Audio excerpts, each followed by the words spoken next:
ونصلي على رسوله الكريم أما بعد بسم الله الرحمن الرحيم أسئلة وأجوبة عند المراجعة سوالات اور جوابات تکرار اور مراجعہ کے وقت عندما يراجع الإنسان مع صديقه فهو يسأل ويجيب وهذه الأسئلة والأجوبة تدور بينهما عند المراجعة فاليوم نبين ونذكر الحوار الذي يجري بين المراجعين عند المراجعة اولا یعنی یہ جو جتنے بھی حوارات ہیں آج کا خصوصی طور پر یہ تکرار کے دوران آپس میں جو سوالات اور جوابات کیے جاتے ہیں اس بارے میں ہیں۔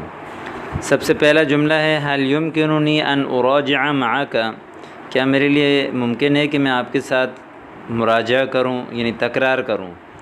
هل يمكنني ان اراجع معك، امکن يمکن امکان ممکن ہونا، یہ عام طور پر کسی چیز کے بارے میں اجازت لینے کے لیے یہ جملہ استعمال کیا جاتا ہے۔ جیسے آپ کہتے ہیں هل يمكنني ان اجلس معك، کیا میرے لیے ممکن ہے کہ میں آپ کے ساتھ بیٹھوں۔ هل يمكنني ان اتكلم معك، هل يمكنني ان اذهب، هل يمكنني ان ادخل، تو اس طرح کی یہ جملہ استعمال کر سکتے ہیں آپ۔ دعني وشأني فأنا مشغول الآن، مجھے چھوڑ دیں، دعني مجھے چھوڑ دیں، وشأني میرے حال پر، یعنی شأن حال کو کہتے ہیں، حالت۔ فأنا مشغول الآن، میں ابھی مشغول ہوں، یعنی میں ابھی فی الحال مصروف ہوں۔ فأنا مشغول الآن، میں ابھی مصروف ہوں۔ اسی طرح دوسرا جملہ ہے کیف نراجع معا وقد سبقتك في الدروس، کیف نراجع معا، ہم آپس میں ایک ساتھ تکرار کس طرح کریں۔ وقد سبقتك في الدروس، اور یقیناً میں آگے نکل چکا ہوں آپ سے اسباق میں۔ وقد سبقتك في الدروس وكيف نراجع معا، كيف أي مثلا كيف يمكن لنا أن نراجع معا وقد سبقتك في الدروس۔ لا بأس نراجع من حيث وصلت، ٹھیک ہے کوئی حرج نہیں، ہم تکرار کریں گے جہاں تک آپ پہنچ چکے ہیں۔ وصلت مثلا ایک انسان جو ہے وہ تکرار کر رہا ہوتا ہے، یاد کر رہا ہوتا ہے، کوئی دوسرے بیچ میں آ کے کہے کہ میں آپ کے ساتھ جو ہے وہ مراجعہ کرنا چاہتا ہوں، تو پہلا بندہ کہتا ہے کہ میں تو آگے نکل چکا ہوں، یہاں تک میں نے پڑھ لیا، تو اس کے جواب میں کہتا ہے کہ چلو جہاں تک آپ نے پڑھا وہیں سے آگے مجھے بھی پڑھائیں، یا ہم آپس میں مذاکرہ کریں، تو اس کے لیے یہ جملہ استعمال ہوتا ہے لا بأس نراجع من حيث وصلت۔ اسی طرح نمبر 3 جملہ ہے متى تذاکر الدروس، آپ سبق کا مذاکرہ یعنی تکرار کب کرتے ہیں۔ اذاکرها قبل النوم، میں اس کا مذاکرہ کرتا ہوں، یاد کرتا ہوں سونے سے پہلے۔ سبق جو پڑھایا جاتا ہے اس کے ہوم ورک اور اس کو یاد کرنا، بیٹھ کے دہرانا، اس کو کہتے ہیں مذاکرہ کرنا۔ ما هو وقت المذاکرۃ عندک، ما هو وقت المذاکرۃ عندک، یعنی آپ کا جو مذاکرے کا ٹائم ہے وہ کون سا ہے۔ عادتاً اذاکر بعد الظہر مباشرتاً، عام طور پر میں ظہر کے بعد فوراً مذاکرہ کرتا ہوں۔ اذاکر مذاکرہ کرتا ہوں، بعد الظہر ظہر کے بعد، مباشرتاً فی الفور ای علی الفور، مباشرتاً معنی علی الفور ای بعد الظہر مباشرتاً۔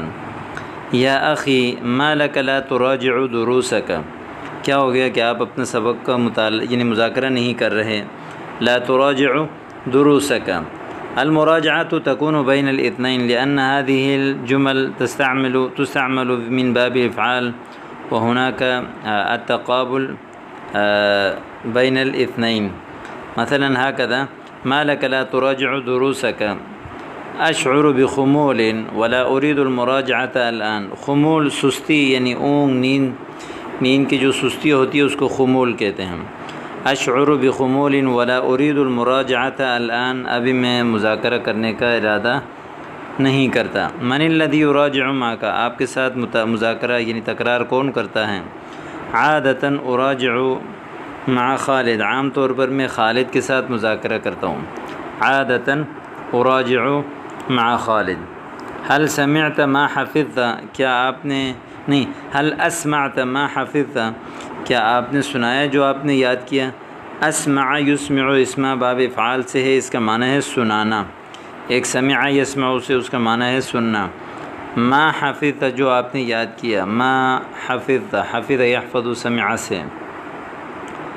لم اسمع بعد، ابھی تک میں نے نہیں سنایا، بعد کا معنی ہے ابھی تک، مثلا لم آکل بعد، ابھی تک میں نے نہیں کہا ہے، لم اذهب بعد، میں ابھی تک نہیں گیا، لم احفظ بعد، میں نے ابھی تک یاد نہیں کیا، لم اکتب بعد، میں نے ابھی تک نہیں لکھا۔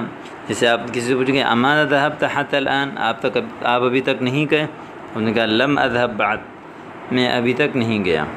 متى تسمع حفظك، آپ اپنا جو حفظ ہے جو آپ نے یاد کیا اس کو کب سناتے ہو؟ عندما اتقنه جيدا، جب میں اچھی طرح مضبوط یاد کرتا ہوں، عندما اتقنه جيدا، جب میں اس کو یعنی مضبوط کرتا ہوں اچھی طرح۔ اتقن یتقن، اتقان اس کا معنی ہے پکا کرنا، مضبوط کرنا، ٹھیک ہے۔